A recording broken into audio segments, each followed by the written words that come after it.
नमस्कार दोस्तों, मैं हूं रामेंद्र सिंह चौहान। आखिर डॉक्टर मुरली मनोहर जोशी और लाल कृष्ण आडवाणी की भारतीय जनता पार्टी कहां खो गई, या यूं कहें कि डॉक्टर जोशी और आडवाणी की भाजपा अब कहां है। यह एक बड़ा सवाल देश की आवाम के सामने भी उठ रहा है और भारतीय जनता पार्टी के कर्मठ कार्यकर्ताओं के बीच में भी यह सवाल उठ रहा है कि आखिर डॉक्टर मुरली मनोहर जोशी और लाल कृष्ण आडवाणी की भारतीय जनता पार्टी कहाँ है। जी हाँ, जो हकीकत में दिख रही है भारतीय जनता पार्टी, इसमें ना तो लाल कृष्ण आडवाणी का और ना डॉक्टर मुरली मनोहर जोशी का कर्म धर्म, उनकी रीतियां नीतियां, उनका समर्पण या उनके कार्यकाल जैसा कार्यकर्ताओं में जोश क्यों नहीं दिख रहा है, यह एक बड़ा सवाल उठता है। भारतीय जनता पार्टी मौजूदा समय में दिख रही है, उसका चाल चरित्र चेहरा सब कुछ बदला हुआ है। इस चाल चरित्र चेहरे में कहीं भी डॉक्टर मुरली मनोहर जोशी या लाल कृष्ण आडवाणी की रीति नीति नहीं दिख रही है। भारतीय जनता पार्टी तो अवश्य देश को दिख रही है, देश की आवाम को दिख रही है, राजनीतिक दलों को दिख रही है और भारतीय जनता पार्टी के कार्यकर्ताओं को दिख रही है, लेकिन सब कुछ भारतीय जनता पार्टी में बदला हुआ है। जिस तरह से कारपोरेट सेक्टर अपने साथ एक विंग रखते हैं, उसी तरह से कारपोरेट सेक्टर की यह पॉलिटिकल विंग नजर आ रही है जो मौजूदा समय में भारतीय जनता पार्टी है। अब इसे यूं भी कह सकते हैं कि कारपोरेट सेक्टर का पॉलिटिकल विंग है भारतीय जनता पार्टी। अब यह कहा जाए तो शायद कोई अतिशयोक्ति न होगी, क्योंकि मौजूदा समय में जो भारतीय जनता पार्टी है उसका चाल चरित्र चेहरा सब कुछ कारपोरेट सेक्टर की तरह दिख रहा है। अब वैसे देखें तो 2014 में जब देश के प्रधानमंत्री नरेंद्र मोदी बने, उसी के साथ ही भारतीय जनता पार्टी का चाल चरित्र चेहरा कारपोरेट सेक्टर में बदला हुआ नजर आने लगा। अब हालात यह है कि पूरी तरह से Bharatiya Janata party corporate sector में बदल चुकी है, जिसका चाल चरित्र चेहरा जनता, देश की आवाम, कार्यकर्ता सब देख रहे हैं। नरेंद्र मोदी ने 2014 में पहली बार अपनी सरकार बनाई, इसके बाद 2019 में एक बार फिर नरेंद्र मोदी प्रधानमंत्री बने और एक बार फिर अपनी सरकार बनाई। इस 2019 के लोकसभा चुनाव में भारतीय जनता पार्टी को प्रचंड बहुमत मिला और 303 सीटें भारतीय जनता पार्टी पूरे देश में जीत कर आई। 2019 के लोकसभा चुनाव में भारतीय जनता पार्टी को पूरे देश में 303 सीटें मिली, तो वहीं उत्तर प्रदेश से, जहां से लोकसभा की 80 सीटें आती हैं, उसी उत्तर प्रदेश से 2019 के लोकसभा चुनाव में भारतीय जनता पार्टी को 62 सीटें मिली। लेकिन जिस तरह से भारतीय जनता पार्टी का चाल चरित्र चेहरा बदला और कारपोरेट सेक्टर के पॉलिटिकल विंग के रूप में भारतीय जनता पार्टी सामने आई, तो जनता ने, देश की आवाम ने नकारना शुरू कर दिया। और ख़ास तौर से देखें तो भारतीय जनता पार्टी का जो कर्मठ कार्यकर्ता, जो समर्पित कार्यकर्ता था, उसने भी हाथ खींच लिए। लिहाजा 2024 के लोकसभा चुनाव में भारतीय जनता पार्टी पूरे देश में 303 सीटों से सिमटकर 240 पर आ गई और उत्तर प्रदेश में, जहां उसे लोकसभा की 80 सीटों में 62 सीटें मिली थी 2019 में, तो 2024 के लोकसभा चुनाव में भारतीय जनता पार्टी यूपी में 33 सीटों पर सिमट गई। समर्पित और कर्मठ कार्यकर्ताओं ने भारतीय जनता पार्टी के कारपोरेट चेहरे को, कारपोरेट विंग को स्वीकार नहीं किया और हाथ पीछे खींच लिए, जिसका परिणाम यह रहा कि उत्तर प्रदेश की 80 में से केवल 33 सीटें 2024 के लोकसभा चुनाव में भारतीय जनता पार्टी को मिली। अब किसी तरह से नरेंद्र मोदी ने एक बार फिर 2024 में अपनी सरकार तो बना ली, भले ही जोड़ तोड़ से बनी, साठगांठ से बनी या सहयोग से बनी, लेकिन नरेंद्र मोदी और अमित शाह अपनी पार्टी का डैमेज कंट्रोल नहीं कर पाए। हालात यह रहे कि देश के प्रधानमंत्री नरेंद्र मोदी जब 15 अगस्त को लाल किले की प्राचीर से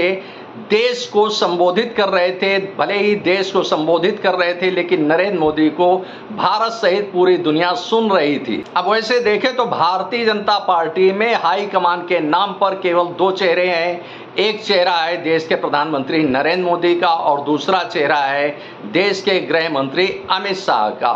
अमित शाह और नरेंद्र मोदी जो फैसला लेते हैं वही पार्टी हाईकमान का फैसला माना जाता है। अब 15 अगस्त 2024 को देश के प्रधानमंत्री नरेंद्र मोदी लाल किले की प्राचीर से देश को संबोधित कर रहे थे, जिसमें वह सबका साथ, सबका विकास, सबका विश्वास और इस तरह से देश के प्रधानमंत्री अपना दर्शन शास्त्र देश के सामने रख रहे थे। तो उसी समय भारतीय जनता पार्टी में बगावत के बिगुल भी बज रहे थे। यह बगावत का बिगुल राजस्थान में भी बज रहा था और हरियाणा में भी बज रहा था। हरियाणा से सीधे सीधे भारतीय जनता पार्टी के वरिष्ठ नेता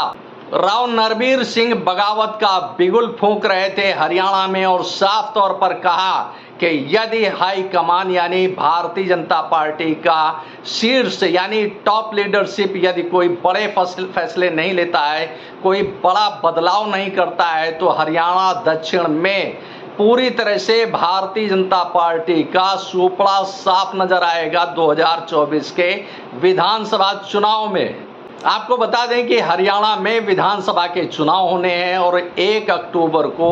हरियाणा में विधानसभा के चुनाव होंगे और 4 अक्टूबर 2024 को नई सरकार सामने आएगी। हरियाणा में विधानसभा की 90 सीटें हैं और इन 90 सीटों में भारतीय जनता पार्टी के पास केवल 40 सीटें हैं। तो जिस तरह से हरियाणा के भारतीय जनता पार्टी के वरिष्ठ नेता राव नरबीर सिंह ने एक तरह से खुलेआम भारतीय जनता पार्टी की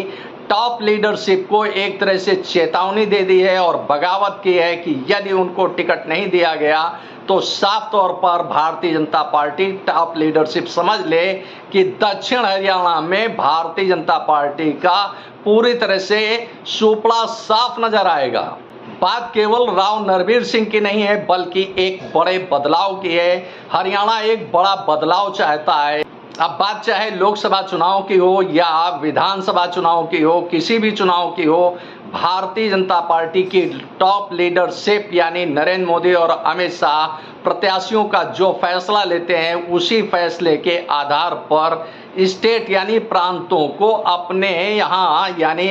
भारतीय जनता पार्टी के प्रत्याशियों को चुनाव लड़ाना होता है। कि देश के प्रधानमंत्री नरेंद्र मोदी लाल किले की प्राचीर से जब देश को संबोधित कर रहे थे उसी समय हरियाणा में राव नरबीर सिंह ने भी बगावत का बिगुल फूंका और साफ तौर पर ऐलान किया कि यदि हरियाणा में होने वाले विधानसभा चुनाव के लिए बड़े पैमाने पर बदलाव नहीं किया गया और 2019 के चेहरों को ही एक बार फिर प्रत्याशी बनाया गया तो हरियाणा में भारतीय जनता पार्टी का, खास तौर से दक्षिण हरियाणा में भारतीय जनता पार्टी का सुपड़ा पूरी तरह से साफ हो जाएगा। हरियाणा में जहां विधानसभा की 90 सीटें हैं तो वहीं लोकसभा की 10 सीटें हैं। 2019 के लोकसभा चुनाव में हरियाणा में भारतीय जनता पार्टी को 10 में से सभी 10 सीटें मिली थी। तो वहीं अब यानी 2024 के लोकसभा चुनाव में हरियाणा में 10 में से 5 सीटें भारतीय जनता पार्टी को मिली और 5 सीटें कांग्रेस ले उड़ी। तो इस तरह से साफ तौर पर समझा जा सकता है कि भारतीय जनता पार्टी के समर्पित और कर्मठ कार्यकर्ताओं की नाराजगी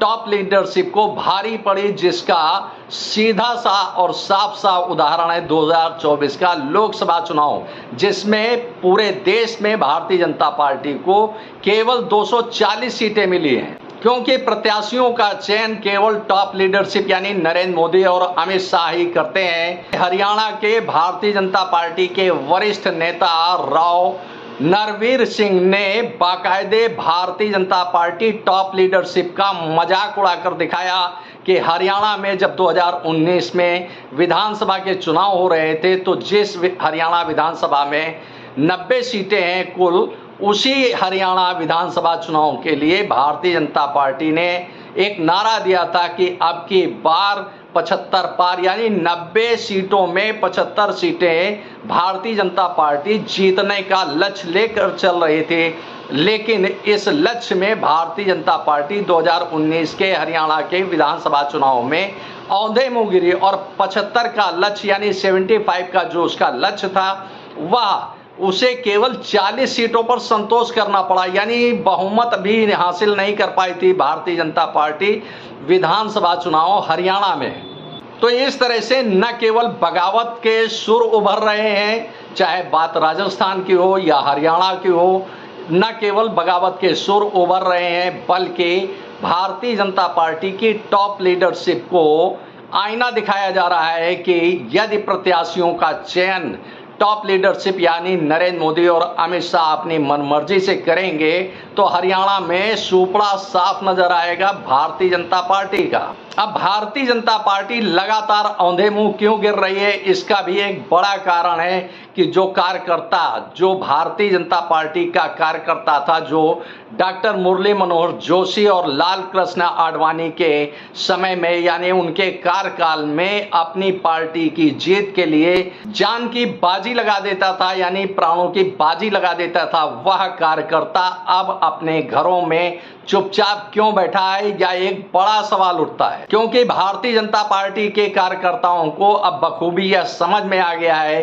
कि अब उसका काम केवल रह गया है कि कोई सभा हो, कोई बैठक हो तो कुर्सियों को यानी चेयर्स को सलीके से लगवाना और वोटर्स से यानी अपने बूथ पर वोट डलवाना, बस इतना ही काम रह गया है। उसे कभी कोई मौका राजनीति में यानी सत्ता में आने का कभी कोई मौका मिलने वाला नहीं है, क्योंकि भारतीय जनता पार्टी की टॉप लीडरशिप यानी नरेंद्र मोदी और अमित शाह केवल अपनी मन मर्जी से किसी को भी प्रत्याशी बनाते हैं और किसी को भी उसके पद से हटा देते हैं। किस तरह से राजस्थान, छत्तीसगढ़ और मध्य प्रदेश के मुख्यमंत्री हटाए गए और उनकी जगह पर नए चेहरे लाए गए। तो अब यदि कर्मठ और समर्पित कार्यकर्ता अपनी जान की बाजी लगा देता है चुनाव जीतने के लिए तो उसे आखिर मिलता क्या है, या एक बड़ा सवाल उठता है। तो ऐसे में समर्पित और निष्ठावान कार्यकर्ताओं ने घर में बैठना ही मुनासिब समझा।